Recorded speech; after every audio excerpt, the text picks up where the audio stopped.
Alright, what's going on, guys? This is a short, hopefully short, Unity tutorial on some sound design type stuff. So, I guess the first thing we should go over is the project itself just a little bit. Um, if you're doing audio exclusively, the main folder right here is going to be the assets folder. So within the project, there's two folders: assets and packages. Never worry about packages. And then within assets, these are all the subfolders that contain everything. So audio then in itself has some subfolders for music and sound effects that is then broken even down further just for organizational purposes. So feel free to add some folders if you know it helps keep things organized for you and keeps your workflow going in the right direction. Um, that's the main place that you're going to be doing a lot of your work is right here within this project window. Your layout may look a little bit different, but all of these things are drag and drop, so you can put whatever you want wherever you want, and that's totally cool. So don't get deterred by that. You're just looking for the project tab. I think it is usually down on the bottom by default, and then the hierarchy you're going to be doing some work in as well as the inspector. I think hierarchy is usually over here, and inspector should be right here.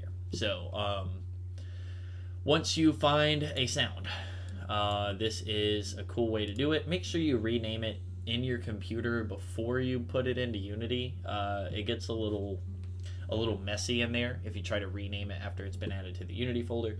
So I got this one from Pixabay. You just grab it and drop it right in to the appropriate folder wherever you would like it to go.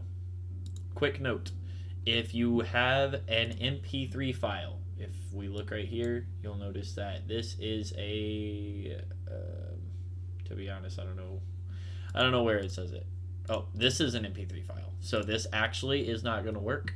I will need to take this cave music, and I use FL Studio. If you guys need access to FL Studio, I have a license with like a bunch of available things on it, so you're more than welcome to use that. There's also online converters, so you can literally just convert the MP3 to a WAV file is probably the best one, but FLAC or OGG or whatever works as well.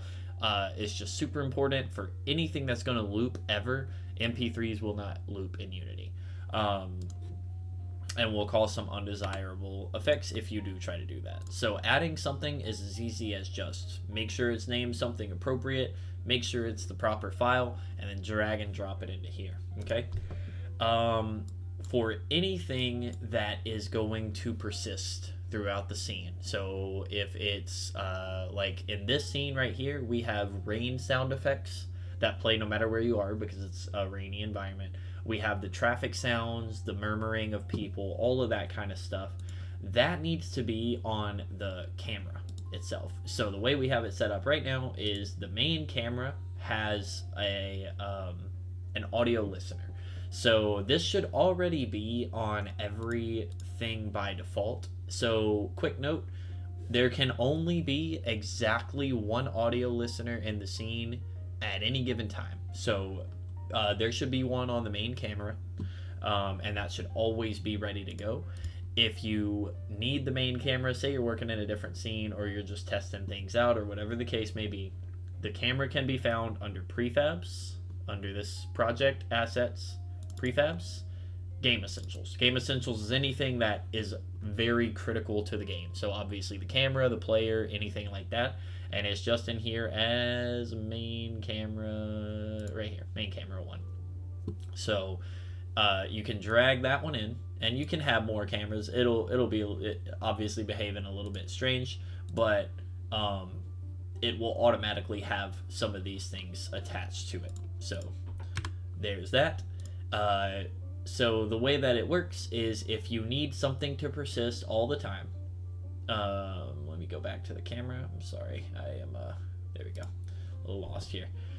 Cool thing, if you're looking for something and you can't find it, you can start typing it up here and it'll bring up exactly what you need to find it. So camera, audio listener should be attached by default. And then to add a sound, what you need to do is add component right here, audio source. So you can just start typing. As you can see, I've been messing with audio recently. Audio. These are all the things that you can do with your audio within the program. And it works just like audio mixing and a lot of other things. You can add reverb. I already did that in the cave. I'll show off a little bit about how that works, because reverb needs to be present for pretty much anything in the cave. And then some stuff like that would help. But you get echo filters, high pass, low pass, all that kind of stuff. So the main thing, though, is the audio source. So let's just say we go in here, we add a new audio source, then anything you drag into the game under this audio folder, each one of these now becomes an audio clip, okay? When you open your audio source, the audio clip just needs to be plugged right in here. So we could just drag the meow sound, and then this is important for every single thing that you do. You need to make sure you come in here under the mixer group and select master. All right. What that's going to do is just allow all of the sounds. We have the settings menu where you can adjust the sound. If this isn't plugged into master, it will not be affected by that change. So say the player sets their volume to 10%. If it's not plugged into this master channel, everything else will be very low volume, and then that one thing will be an absurdly loud volume, and that's obviously not good in any way, shape, or form. If it's going to be something that plays all the time, then you need to have it play on awake. All right. If it's something that needs to happen only when we do something, like for example, we're pushing these boxes around, you don't want play on awake to be the case, because play on awake just means as soon as the level starts, it's going to play that sound. Loop is obviously just looping. Reverb zone is if you have reverb set up and you don't want a specific thing to reverb, or you want it to bypass the effects, or whatever the case may be, this is how you would go about doing that. Priority almost never needs to be messed with. For most of our purposes, I can't really think of a case where we would need to. Volume, don't leave it at 1 by default. Pretty much everything in the scene is set to like 0.4. This one is actually set to 1 just because it was a relatively low volume. This one's set to 0.1. So it just kind of play it in the game and make sure that things are,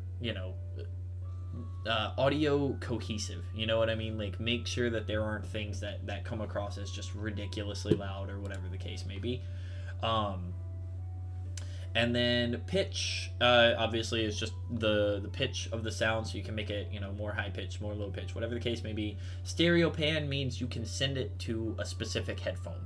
This is just a general good thing to know, is that we tend to hear, with our left ear, we tend to hear speech and high frequency sounds more effectively, and our right ear is more designed to hear low rumbly type of noises and like distorted type of sound effects in general. So I typically leave this at a 0, but you can pan it left or right if the case calls for it. So if you're doing something that applies to the whole thing, the whole game, for example, this bird's like, let's just play this real quick and show that meow sound is now going to play over and over and over and over. It's looped, it's play on awake, and it's kind of mixed into the thing. So that's how you would go about doing something that you want to hear perfectly, crisply clear all the time. Now, for example, if you want a sound in the game to only persist in a certain area, like for example, you don't want these boxes, let's just say they make a sound, if I push play, they fall down, right? If we want a sound to play when they collide with the ground, we don't want that sound to be heard all over the map. Like, that just wouldn't make any sense, right? So the way we would go about doing something like that is grab a box, add the component to it, add the audio source, okay? Just like we were doing. The only thing is, if you notice, it's not on the camera, because the audio listener is on the camera. So we are listening to audio right here and right here only, or in like a little sphere of influence around this area. So this audio will only play over here. Like, for example, let's just go ahead and give it the meow sound. We'll play it on awake, play it on a loop. Now you notice we still hear it over here. And the reason for that is because we have not given it any type of spatial blend. So if you notice I ignored that a bit ago, this is the way that you make things sound, like give them sound in a 3D space. So I'm not 100% like super confident on how all of these things work. It's just kind of like a trial and error type of thing, getting in here and manipulating them until it sounds right. That's kind of what I did with the echo in the cave. I revamped it once I got home, and it sounds a lot better just from me going through moving dials and whatnot. But essentially, if a sound is a 2D sound, 100% 2D, it will persist all throughout the level. Versus if we turn it up like this, and then this is how close and how far you can hear the sound. So you just kind of manipulate this around a bit. This sphere shows the general area that you'll be able to hear it. So now if we play the game, you can hear it very faintly. I hope this translates well to the game, but the closer we get, and I could turn off all the other sounds, but I'm hoping that it. So now that we're a little closer, you can hear it a little bit better. And now, especially if you're watching this with headphones, you will have noticed that the sound went from the right ear, because it is on the right hand side of the listener, to the center of, and that was still a bit too far. I don't know exactly how this gizmo works, as maybe that's just like the range of clarity, whatever the case may be. But you can kind of come in here and just tweak these settings a bit. Doppler level, awesome. So another cool thing is that whatever you hover will tell you about the thing it is that you're looking at. So if you're curious about something, within the minimal distance, it'll stay the loudest possible. It begins to attenuate, stops it. Okay, so we could just turn this quite a bit down. Now let's play it. We're still hearing it. There we go. So now you can't hear it at all. If we drag, or if we just walk a little bit closer, we should be able to hear it as we get there. Hopefully.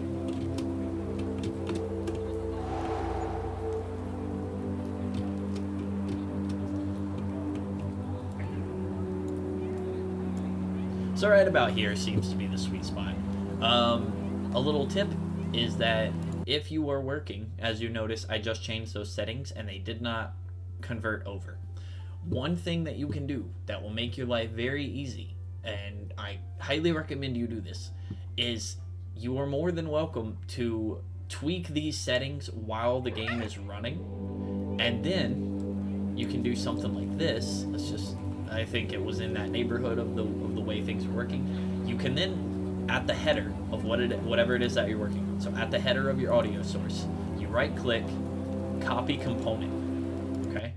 Then you notice the changes were reverted. You right click again, paste component values, and it just applied everything that you did in the game. So you don't have to try to manually remember these things. You can just work on it a bit till it sounds good in the game, play around with it, copy it, and then repaste it. And now everything is exactly like you need it. You can edit as many of these settings under this one header as you want to, and then you're golden. You're good to go. That's the main audio component. That's the main way we do sound design. There are scripts in here right now that do things. For example, there is, and I'll go ahead and make a couple of versions of this going forward to help. This is play sound once. So this is the whole code. It's not hard to read.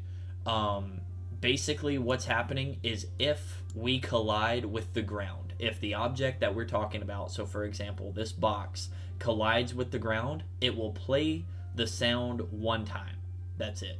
So if we're knocking things around and we want things to make for example, I used this when I had that trash can.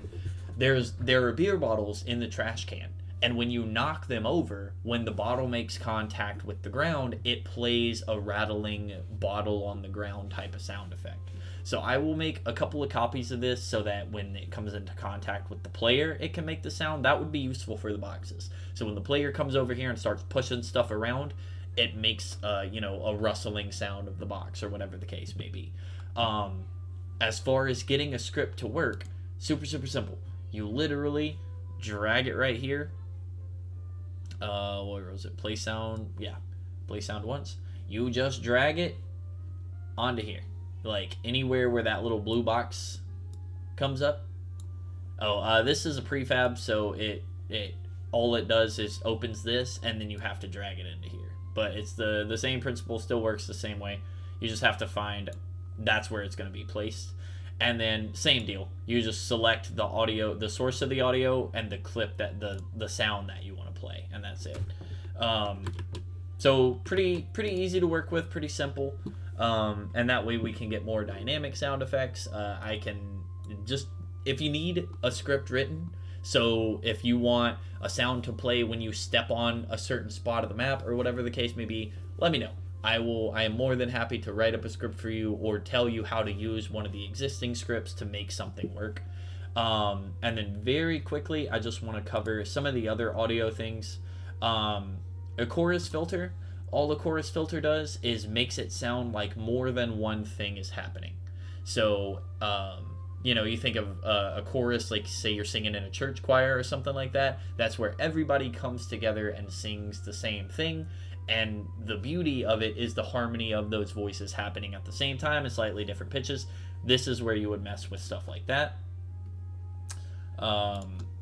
The distortion is just straight up distortion. It gives a, like a crackly, messy type of sound effect to stuff. So if you want things to be creepy or have more of like a gritty type of sound, this is what you would use. Echo filter, I'm not too familiar with. Maybe avoid that one. I believe it like gives you an area where echoes would stop or something similar. Probably not useful for what we need. High pass only lets high frequencies come through.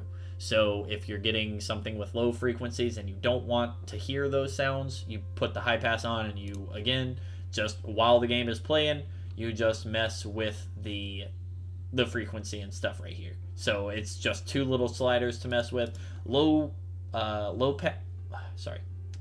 low pass filter is going to be the exact same thing. It just lets the low frequencies pass. So all it means is, just imagine an invisible wall.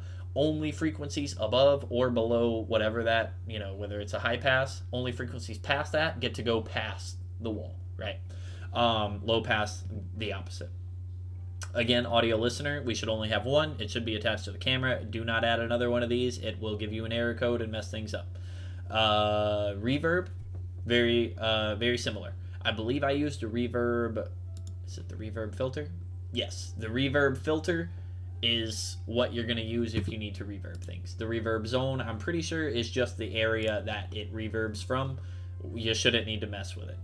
And then that's it. That's pretty much audio design in a nutshell. Again, I am more than happy to help with any individual things that you need. If you need a sound to play at a certain time, certain interval, whatever the case may be, I got you. I'm your guy. So just focus on getting, some coherent sounds in certain places and stuff like that. And if it needs, logic to make it work, I can definitely help out with that. But the big two things are going to be, the big thing really is just knowing when to use persistent sound all the time. For example, in this scene, we have the traffic.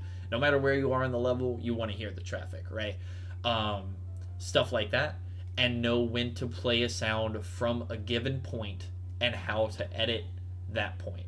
So you can see, like, I was coming in here and doing, like, using these. You can come in here and drag these around so that it's fully manipulatable, if that's a word. You can come in here and customize it to your heart's content, right? It's just about doing it while it's playing, while the game is running. Make sure it seems like, make sure it comes across as natural, and then ship it. Put it out there, make it good. There are 2 websites that we are using for sounds, and we are trying to limit it to those 2 websites. We are using Pixabay and Freesound. The reason for that is we don't want our credits to be super clustered with a million different things where we sourced our assets. So if we everything we've gotten in the game up to this point has been from those two websites. I personally prefer Pixabay. There's just more quality stuff in there. Freesound is a bit of an older website, and there's a lot of like just crumb that goes through there, just like junky stuff. Pixabay seems to be more professional and has a lot better selection and variety. But there's some stuff you can't find in there that I have found on Freesound, and it's been super helpful. So between those two websites, you should be able to find anything you need. Again, I have access to a suite of audio editing software. I do some music production and stuff like that. So I've got FL Studio with anything and everything you can ever imagine. And it's pretty simple to use, pretty fun. But if you need certain easy things, there's a way to do it in here. And then stuff like audio conversion, again, online editors are going to be your best friend. You literally just drag and drop, it converts it for you, and you download the new file. But yeah, super simple. Make sure you're using a format other than MP3s, preferably WAV. I think is just the best one overall. But do not use MP3s. And then yeah, go nuts, go have fun with it. The cool thing is, if you are messing around with sounds, anything within this inspector, right, an audio source can be turned off. So you can come in and turn off different sounds so you can focus specifically on what one thing sounds like. I recommend doing both. Make sure you're checking the sound individually to make sure it's coming across good and not making weird sounds. But then also compare it to the mix as well. Make sure that it's make sure that it is fitting, not overpowering certain parts. Like for example, I was just doing this right here. I did all of this stuff right here without setting the volume as it should be. This volume should not be set to a 1. If we come back to the main camera, these meows are set to oh yeah, it is right here. No, they are set to 1. Just kidding. But yeah, just make sure that certain sounds aren't overpowering things. Make sure it just sounds good and natural, and that's the whole job. So if you have any questions, feel free to reach out, and good luck. Have fun.